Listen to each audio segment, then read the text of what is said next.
Good morning everyone. Welcome to study with Aastha YouTube channel. यदि आप channel पर पहली बार विजिट किए हों तो चैनल को सब्सक्राइब जरूर कर लीजिए, साथ में बेल आइकन को प्रेस कर लीजिए ताकि हमारी सभी वीडियोस के रेगुलर नोटिफिकेशन आपको मिलते रहें।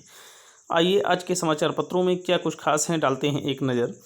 बॉलीवुड के महानायक अमिताभ बच्चन और बेटे अभिषेक बच्चन के बाद अब बहू ऐश्वर्या राय बच्चन और उनकी बेटी आराध्या को भी कोरोना टेस्ट में पॉजिटिव पाई गई हैं। बीएमसी ने अमिताभ बच्चन परिवार के चारों बंगले जलसा, प्रतीक्षा, जनक और वत्स सील कर दिए हैं और बच्चन परिवार से जुड़े सारे स्टाफ को पृथक कर दिया गया है। अभिषेक बच्चन ने ट्वीट कर कहा, ऐश्वर्या और आराध्या का कोरोना टेस्ट भी पॉजिटिव आया है, वो घर पर क्वारंटीन रहेंगे। बीएमसी को जानकारी दे दी गई है, मेरी मां जया, बहन श्वेता कोरोना टेस्ट निगेटिव हैं। मैं और मेरे पिता अस्पताल में ही रहेंगे जब तक डॉक्टर कुछ फैसला नहीं लेते। मुंबई की मेयर किशोरी पेडनेकर ने कहा कि बच्चन का आवास अब निरुद्ध क्षेत्र है, उसमें रहने वाले सभी लोगों को 14 दिन के लिए पृथक कर दिया गया है। उधर सोशल मीडिया पर दिन भर प्रशंसक अमिताभ बच्चन के शीघ्र स्वस्थ होने की दुआ करते रहे। नानावती अस्पताल के आईसीयू के निदेशक डॉक्टर अब्दुल अंसारी ने बताया कि अमिताभ बच्चन और अभिषेक अब बेहतर महसूस कर रहे हैं। बीएमसी ने रविवार सुबह ही अमिताभ बच्चन के बंगले जलसा को सैनिटाइज किया और इस क्षेत्र को कंटेनमेंट जोन घोषित कर दिया गया है।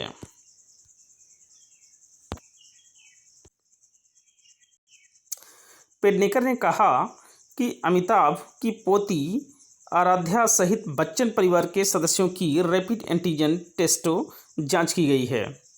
अमिताभ ने शनिवार को ट्वीट कर अपने संक्रमित होने की जानकारी देने के साथ 10 दिनों से संपर्क में आए लोगों से जांच करने का अनुरोध किया था। दोनों को नानावती अस्पताल के पृथक वार्ड में रखा गया है। नानावती अस्पताल के गहन देखभाल सेवा विभाग के निदेशक डॉक्टर अब्दुल अंसारी ने रविवार को बताया कि मेगा स्टार अमिताभ बच्चन और उनके बेटे अभिषेक बच्चन अब बेहतर महसूस कर रहे हैं। उन्होंने कहा कि दोनों ने अच्छी नींद ली और नाश्ता किया, उनकी हालत स्थिर है। एक अधिकारी ने रविवार को बताया कि नगर निकाय अधिकारी जुहू इलाके में अमिताभ के आवासीय एवं कार्यालय परिसरों को संक्रमण मुक्त कर रहे हैं। बृहन्मुंबई महानगर पालिका के अधिकारी ने बताया कि बच्चन परिवार के संपर्क में आए लोगों को भी पता लगाया जा रहा है। परिसर के बाहर निरुद्ध क्षेत्र का बैनर भी लगाया जाए। वहीं पुलिस ने बताया कि जुहू में बच्चन के दोनों बंगलों और नानावती अस्पताल के बाहर सुरक्षा बढ़ा दी गई है। अमिताभ और उनके बेटी इसी अस्पताल में भर्ती हैं। एक पुलिस अधिकारी ने बताया कि कुछ लोगों ने अस्पताल से बाहर एकत्र होने की कोशिश की, लेकिन उनसे वहां से जाने को कहा गया और वहां सड़क पर खड़े रहने की इजाज़त नहीं दी गई। अभिनेता अनुपम खेर ने रविवार को कहा कि उनकी मां दुलारी, उनका भाई राजू और उसका परिवार कोरोना विषाणु से संक्रमित हैं। खेर ने ट्वीट कर वीडियो साझा करते हुए कहा कि उनकी मां पिछले कुछ दिनों से खाना नहीं खा रही थी। उन्होंने अपने रक्त की जांच भी कराई थी, जिसमें कुछ भी चिंताजनक बात सामने नहीं आई थी। उन्होंने कहा, इसके बाद हमारे चिकित्सक ने उन्हें एक सीटी स्कैन केंद्र ले जाने और उनकी जाँच कराने की सलाह दी। तब पता चला कि वह कोरोना से संक्रमित है और उन्हें मामूली लक्षण हैं। अभिनेता ने कहा, मैंने और मेरे भाई ने भी जांच कराई, जिसमें राजू मामूली लक्षणों के साथ संक्रमित पाए गए और मैं संक्रमित नहीं पाया गया। मेरी भाभी और भतीजी भी मामूली लक्षणों के साथ संक्रमित पाई गई हैं। 65 वर्षीय अभिनेता ने बताया कि उनकी मां कोकिलाबेन अस्पताल में भर्ती हैं, जबकि उनका भाई परिवार घर में एकांतवास में हैं। उन्होंने कहा, मैंने बीएमसी को सूचित कर दिया है और शानदार काम कर रहे हैं। वो मेरे भाई के आवास को संक्रमण मुक्त करेंगे। एक दिन पहले ही अभिनेता अमिताभ बच्चन और उनके बेटे अभिषेक बच्चन के कोरोना संक्रमण होने की पुष्टि हुई थी। बीएमसी मुंबई ने उपनगर बांद्रा में मशहूर अभिनेत्री रेखा के बंगले में एक सुरक्षाकर्मी के कोरोना संक्रमित पाए जाने के बाद उसे सील कर दिया गया है। नगर निकाय के एक अधिकारी ने रविवार को बताया कि 65 वर्षीय अभिनेत्री के बंगले सी स्प्रिंग में मंगलवार को एक गार्ड संक्रमित पाया गया। बीएमसी ने बंगले के बाहर एक बोर्ड लगाकर इसे निषिद्ध क्षेत्र घोषित कर दिया। उन्होंने बताया कि सुरक्षाकर्मी को बांद्रा कुर्ला कॉम्प्लेक्स में बीएमसी के कोविड-19 देखभाल भर्ती केंद्र में भर्ती कराया गया है। राजस्थान के रण में उप मुख्यमंत्री सचिन पायलट ने पलटवार करते हुए दिल्ली में रविवार को ज्योतिरादित्य सिंधिया से मुलाकात की। उनकी इस मुलाकात के बाद राजस्थान की कांग्रेस सरकार मुश्किलों में दिख रही है, साथ ही सियासी पारा भी गर्मा गया है। पायलट ने दावा किया कि 30 विधायक उनके समर्थन में हैं और राज्य की गहलोत सरकार अल्पमत में है। साथ ही उन्होंने कहा कि वो सोमवार को होने वाली विधायक दल की बैठक में शामिल नहीं होंगे। भारत और चीन के बीच सैन्य कमांडरों के बीच अगले सप्ताह होने वाली बैठक में वास्तविक नियंत्रण रेखा की मौजूदा स्थिति की समीक्षा होगी।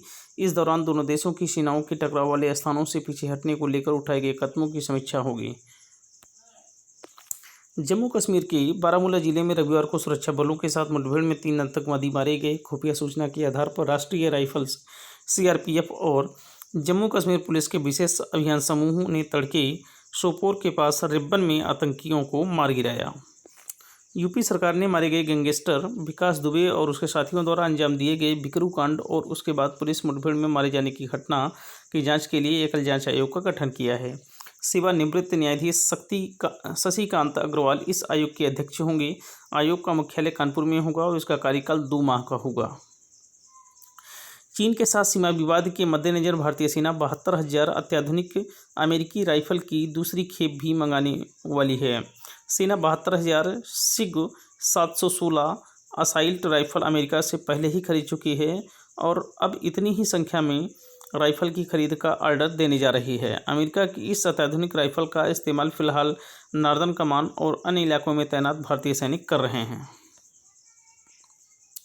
कोरोना संक्रमण के बढ़ते मामलों को देखते हुए मुख्यमंत्री योगी आदित्यनाथ ने अब सप्ताह में 2 दिन सारे बाजार और मॉल बंद रखने के निर्देश दिए हैं। ये सभी बाजार सोमवार से शुक्रवार सुबह 9 बजे से रात 9 बजे तक खुलेंगे। शनिवार और रविवार को अगले आदेशों तक साप्ताहिक बंदी रहेगी। मुख्यमंत्री ने रविवार को टीम 11 की बैठक में ये निर्देश देते हुए साप्ताहिक बंदी के दौरान सभी बाजारों में स्वच्छता सैनिटाइजेशन के लिए विशेष कार्यक्रम चलाने को कहा। उन्होंने कहा कि कोविड-19 से बचाव के संबंध में व्यापक प्रचार प्रसार किया जाए, लोगों को जागरूक किया जाए कि वे मास्क को जीवन का हिस्सा बनाएं और समय समय पर साबुन से हाथ धोते रहें। देश में कोरोना विषाणु संक्रमण के मामलों में लगातार रिकॉर्ड वृद्धि दर्ज की जा रही है। केंद्रीय स्वास्थ्य मंत्रालय के मुताबिक 24 घंटों में संक्रमण के 28,663 नए मामले सामने आए हैं, जिसके कारण संक्रमितों की कुल संख्या 8,49,453 तक पहुंच गई है। दूसरी ओर महामारी की वजह से जान गंवाने वाले लोगों की संख्या में भी इजाफा हो रहा है। मरने वालों की संख्या 22,674 तक पहुँच गई है, जिसमें से 551 मौतों की पुष्टि 24 घंटों के दौरान हो गई है।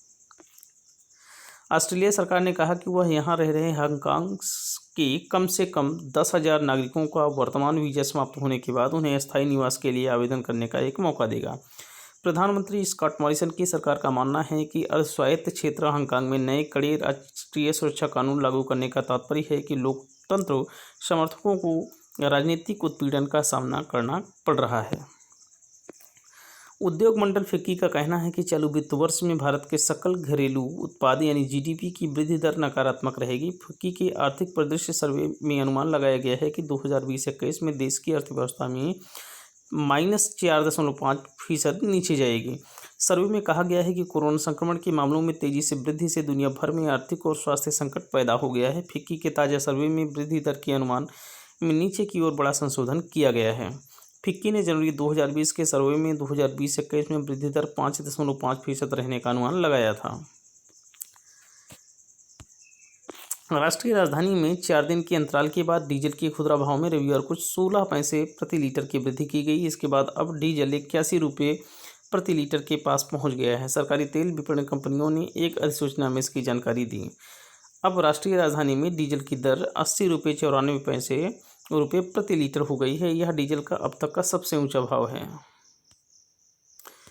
यदि आज का सेशन पसंद आया हो तो वीडियो को लाइक करें, शेयर करें और कमेंट करें और स्टडी विद आस्था के यूट्यूब चैनल को सब्सक्राइब करें। Thank you so much. शुक्रिया, धन्यवाद। Have a nice day.